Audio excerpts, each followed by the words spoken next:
在现代工业制造中，焊接机器人已成为提高生产效率和焊接质量的重要工具。焊接机器人能够实现自动化、高精度的焊接操作，广泛应用于汽车制造、航空航天、电子电器等领域。然而，要确保焊接机器人发挥最佳性能，选择合适的焊机至关重要。本文将详细介绍适用于焊接机器人的焊机种类及其特点。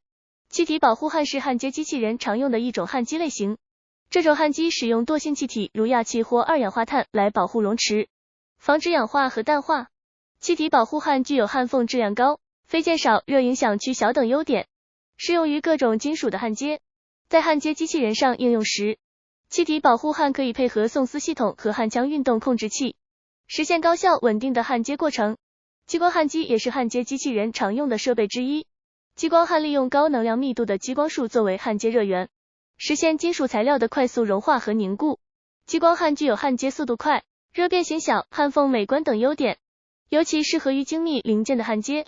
激光焊机通常与焊接机器人的精确定位系统相结合，以实现复杂焊接路径的自动化操作。电弧焊机是另一种常见的焊接机器人用焊机。电弧焊通过电弧放电产生的热量来融化金属，实现焊接连接。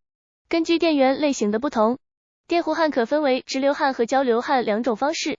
电弧焊机具有成本相对较低、适应性强的特点，适合大批量生产中的厚板材料焊接。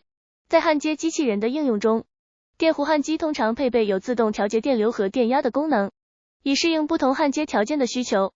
除了上述几种主要的焊机类型外，还有一些特殊用途的焊机也在焊接机器人中得到应用。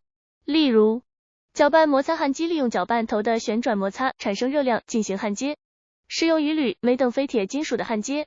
冷金属转移 CMT 焊机结合了 MIG 焊和点焊的优点，能够在保持低热输入的同时完成高质量的焊接。在选择适合焊接机器人的焊机时，需要综合考虑工件的材料、厚度、形状以及所需的焊接速度和质量等因素。不同的焊机有着各自的特点和适用范围，合理的选择可以显著提高焊接效率和质量。随着焊接技术的不断进步，未来还将有更多新型焊机被开发出来，以满足不断变化的工业需求。